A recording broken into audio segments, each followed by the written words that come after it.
Pero déjame abrazarte allí donde tú estás. Quiero saludarte y decirte una vez más, bienvenido a este fascinante encuentro de cada semana. Estamos hoy listos para poder abrir la Biblia y encontrar en ella un mensaje siempre fortalecedor, siempre animador para nuestra vida, para nuestro corazón. Así que bienvenido. ¿Estás cómodo? Siéntate cómodo, siéntate. Si estás allí tapado con algo, acostado en la cama, vamos, levántate. Hoy queremos tener una conversación muy seria y muy importante al mismo tiempo.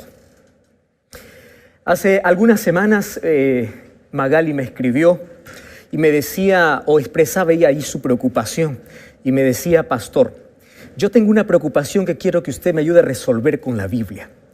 Y allí ella me comentaba que desde niña, desde pequeña, ella creía en Dios, ella iba a la iglesia siempre con papá, con mamá. Ella creció teniendo en mente el poder de Dios y lo que Dios es capaz de hacer por el ser humano. Ahora, lo curioso de esta historia es que ella sabía bien qué decisiones tomar, qué hacer con su vida, aunque también reconocía de que hoy se encontraba lejos de Dios. Y allí me llamó la atención mucho una expresión que ella colocó en su mensaje. Ella me decía: pastor, a partir de los 12, 14 años, cuando yo entré en la adolescencia, empezó para mí un problema serio dentro de mi vida, dentro de mi corazón. Y es que yo empecé a perder la fe. Mi fe empezó a morir. ¡Wow! Y me llamó mucho la atención porque luego empezamos una conversación con ella y ella me decía: pastor, mi fe está muriendo. Y yo sé, porque desde niña yo escuché este mensaje, escuché varias veces al pastor, al misionero, escuché a papá, a mamá, y uno de los versículos que yo aprendí era que a Dios le agrada que tengamos fe. Entonces yo soy consciente que yo no agrado a Dios.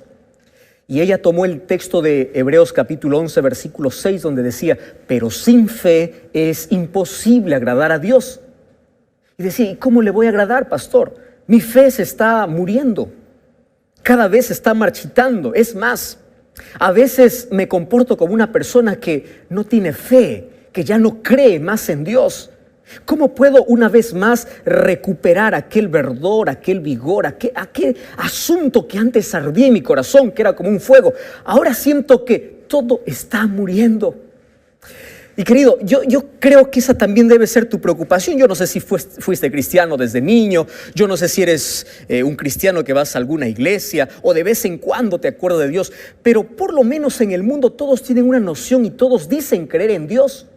El problema es que el ser humano relaciona mucho la fe solamente con el conocimiento. ¿Ya te ha sucedido eso? Cuando alguien dice: ¿tú tienes fe?, tú inmediatamente respondes: claro, yo tengo fe porque yo creo en Dios. Un momento. Fe no solamente es creer en la existencia de Dios. Santiago 2:19 dice que el diablo también cree. ¿Estás escuchando? El diablo también cree. Ahora, eso no significa que él tiene fe en Dios y por eso agrada a Dios. El asunto es el siguiente. Tomando en cuenta el mensaje que envió Magali, decía: pastor, mi fe se está muriendo. Y allí abrió en mi mente una interrogación gigante. ¿Cómo muere la fe? Si bien es cierto, hay una sola manera de agradar a Dios y es mediante la fe, entonces yo debo preocuparme para que la fe siempre esté viva, ¿o no es así? Y bueno, yo puedo explicarte muchas razones o muchos factores, muchas situaciones, muchas circunstancias de cómo la fe puede morir. Sin embargo, vamos a abrir la Biblia y esto es un asunto de vida o muerte. ¿Está bien? Yo quiero que tú comprendas bien este asunto. ¿Por qué? Porque si no tienes fe, hagas lo que hagas, no vas a agradar a Dios. Tú puedes decir: yo doy limosna, yo soy buena persona, soy buen vecino, soy buen padre. Eso no sirve, ¿me entiendes? Si no tienes fe, hagas lo que hagas, es imposible que agrades a Dios. Entonces, es por eso que hoy debes tomar en cuenta este asunto. ¿Para qué? Para que tu fe esté viva. Ahora, la pregunta es: ¿cómo sé que mi fe está viva? Por ahí vamos a comenzar, ¿te parece? Entonces vamos a la siguiente reflexión. Mira, la fe, para que pueda mostrarse que está viva, tiene que ser demostrada. Si bien es cierto, En el libro de Apocalipsis capítulo 3, cuando Dios da un mensaje a la última iglesia, que es la iglesia de la Odisea, le dice: yo te recomiendo que compres oro. ¿Sabes qué significa el oro? ¿Qué representa el oro? El oro representa la fe y el amor. ¿Por qué? Porque a los cristianos del último tiempo, ¿qué les faltará? Fe y amor. Si tú te das cuenta, tú puedes visitar muchas iglesias, puedes conocer muchos cristianos que se desesperan por falta de fe, cristianos que son fríos por falta de amor. Entonces el mensaje de Dios es: quiero o te aconsejo que compres oro, y ese oro es fe y amor. Ahora, la pregunta es: ¿cómo sé que tengo fe y una fe viva? Entonces ya te mencioné que la fe tiene que ser demostrada. ¿Y cómo se demuestra la fe? Eso es una pregunta muy interesante. Ahora, presta atención acá. La fe se demuestra a través del fuego. ¿Comprendiste esto? ¿Qué significa? No existe fe a menos que no haya sido demostrada en una situación difícil de la vida. Tú puedes decir: yo creo en Dios porque te va bien, porque tienes trabajo, porque tienes familia, porque tienes estabilidad. Así es bonito creer en Dios, ¿o no? Claro que es lindo. Ahora, es diferente decir: creo en Dios aunque no tengo trabajo. ¿Te das cuenta? Eso es muy diferente.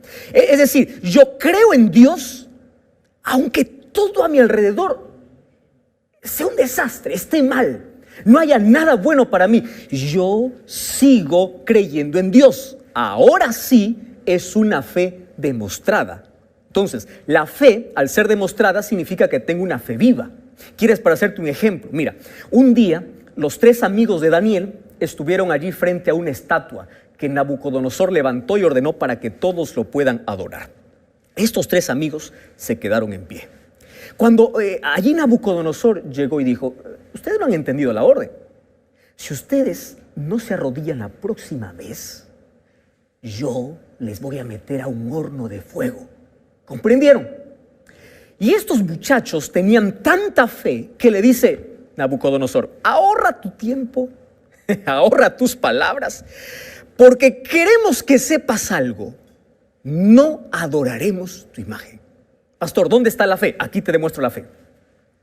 Ellos dijeron así: no adoraremos tu imagen, y si nos quieres meter al horno de fuego, nosotros vamos para allá. Qué interesante, eso es fe. Es decir, ellos no dijeron: bueno, como Dios está conmigo, Dios debe evitar el horno. No, ellos dijeron: si Dios quiere librarnos, Él lo hará. Pero si no, nosotros somos capaces de poder entrar al horno, pero no negociar nuestra fe. ¡Qué maravilla! Querido, es en el horno donde se demuestra la fe. Y mira, Dios muchas veces no va a evitar que tú entres al horno. Dios permitió que estos 3 muchachos ingresen al horno. ¿Dónde estaba la demostración pública? Es que Jesús mismo vino a acompañarles allí en el horno de fuego. Es por eso, cuando estés allí en situaciones difíciles, mantente firme, ten fe, sigue creyendo, levántate, ten ánimo. Tú no estás solo, Dios está contigo. Ahora, si la fe es probada y si la fe es demostrada, viene la otra pregunta: ¿cuándo empieza a morir la fe? Entonces, para responder esta pregunta, primero quiero vamos a hacer un análisis muy breve. ¿Tú sabes cómo se puede medir la fe? No se mide con 1 centímetro, no, tampoco con una taza, no. ¿Sabes cómo se mide la fe? La fe se mide por el tiempo. ¿Comprendes este asunto? Te explico ahora. Es decir, tú vas a medir tu fe en la misma medida del tiempo que tú entregas a Dios. Tú no puedes decir: yo tengo fe en Dios, pero no hablo con Dios a través de la oración. Eso no es fe, querido. Tú no puedes decir: yo tengo fe en Dios, pero no tengo tiempo para abrir la Biblia. Eso no es fe. Mide tu amor hacia el prójimo. ¿Sabes por qué? Porque el tamaño de tu amor a tu prójimo es también el tamaño de tu relación con Dios.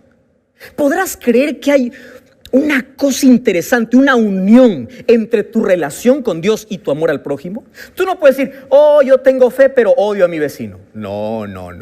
Eso no es fe. ¿Por qué? Porque quiere decir que estás mal en tu relación con Dios. Ahora, ¿qué significa eso? Hay un texto, una frase que a mí me encanta siempre repetir y dice lo siguiente: si nosotros queremos tener una relación viva con la divinidad, tenemos que tener una aproximación con la humanidad. ¿Qué significa? Mi aproximación con mi prójimo, con mi vecino, mi amor hacia mi prójimo demuestra mi relación que tengo con Dios. ¡Wow! Entonces, ahora ya sabes cómo medir tu fe, ya sabes de qué tamaño puede estar tu fe, de acuerdo al tiempo que dedicas a Dios, ya conoces este asunto. Ahora vamos entonces cómo la fe muere. Entonces, para ello, yo voy a abrir la Biblia. En el libro de San Mateo, capítulo 14, a mí me encantan mucho las historias donde Jesús es el protagonista. Jesús es el protagonista de la Biblia, el protagonista de la historia, y Jesús tiene que ser el protagonista también de tu vida.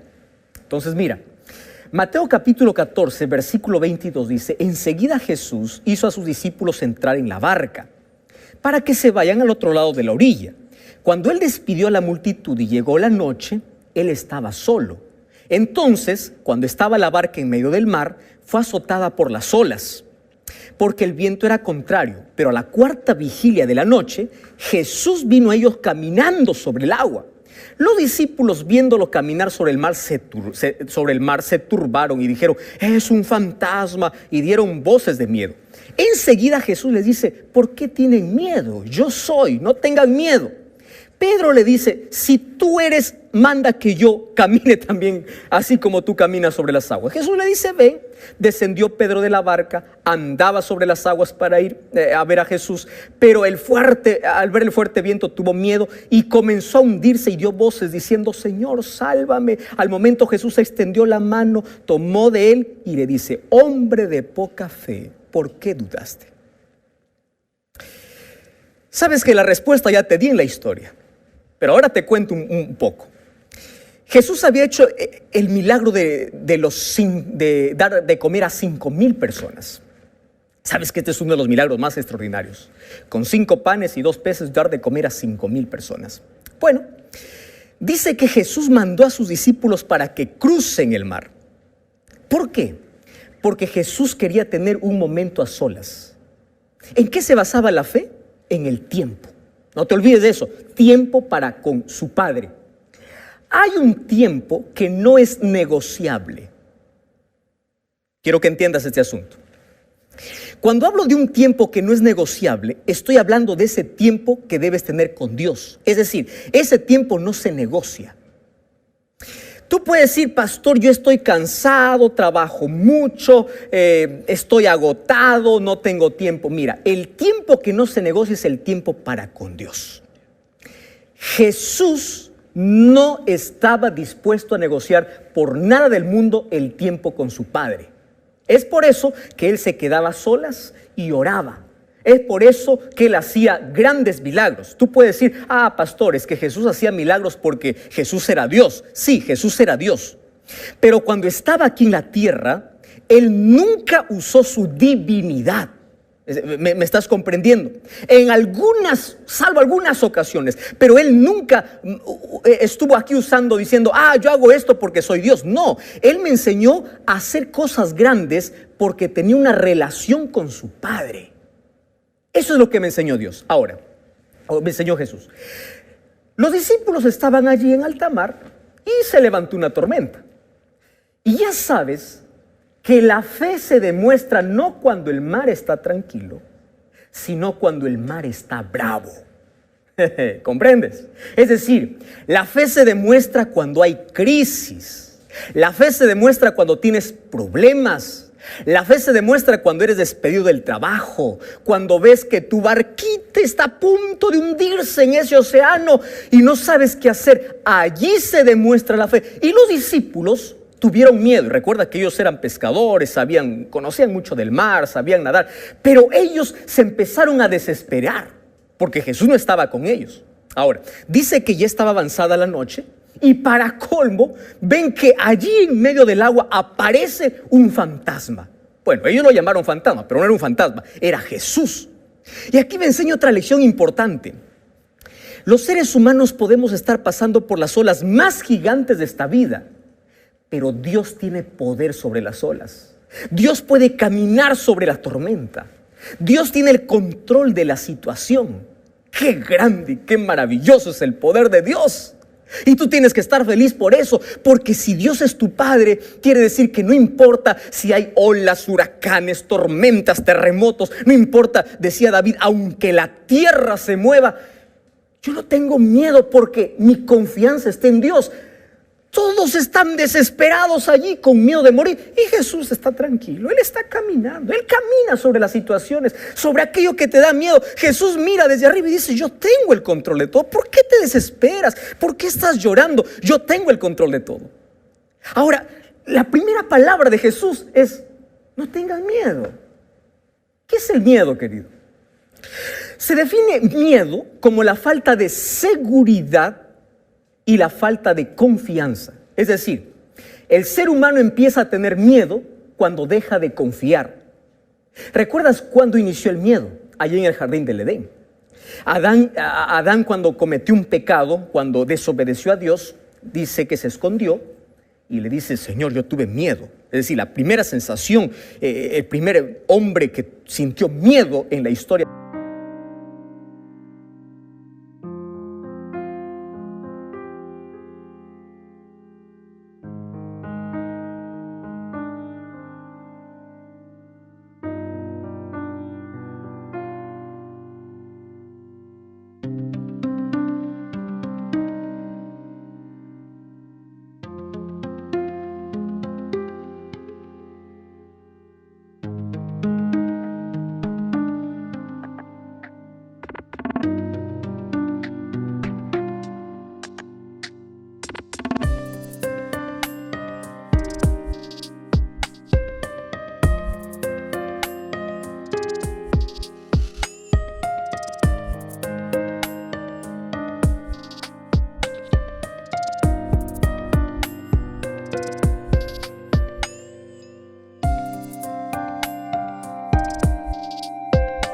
Fue Adán. ¿Y por qué sintió miedo? Porque él desconfió del amor de Dios, por eso se escondió. Y porque él perdió la seguridad de que Dios le iba a aceptar una vez más. Entonces, él tuvo miedo por eso. Ahora, ¿qué cosa sucedió? A través de la historia, los seres humanos hemos creado, hemos inventado, o hay situaciones que nos han hecho tener mucho miedo. Por ejemplo, el miedo está tan arraigado, es decir, está tan unido al ser humano, que fíjate una cosa, cuando una persona no tiene miedo debe ir a hacerse ver, porque el miedo está tan ligado. El problema está cuando el ser humano no puede controlar su miedo. Todos los seres humanos tenemos miedo, temor a algo. Ahora, cuando ese miedo es incontrolable, cuando ese miedo es imaginario, cuando ese miedo ya sobrepasa tus limitaciones de control, tú tienes que buscar ayuda profesional. Ahora, Jesús le dice, no tengas miedo, soy yo. Yo soy el que tengo bajo control toda.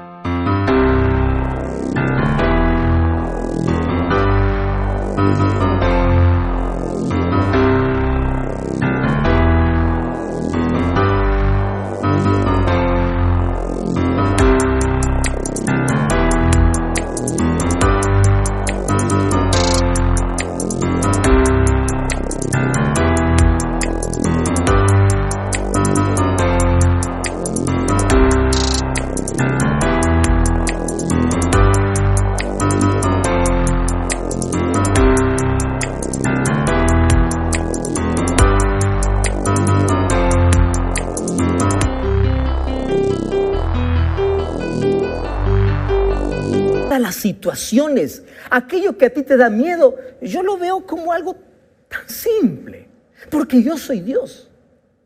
Y a mí me encanta mucho que aparece allí siempre la figura de Pedro como el más atrevido. ¿Cómo me gustaría ser tan atrevido como él? Yo conozco gente atrevida, pero este era muy atrevido. Y le dice, Señor, qué bonito. ¿Cómo sé que eres tú? A él le gustaba probar el asunto. Si eres tú, manda que yo también camine igual que tú. ¡Qué atrevimiento! Hasta ese momento en la historia, nadie había pedido alguna cosa así. Caminar sobre las aguas. Y Jesús le dice,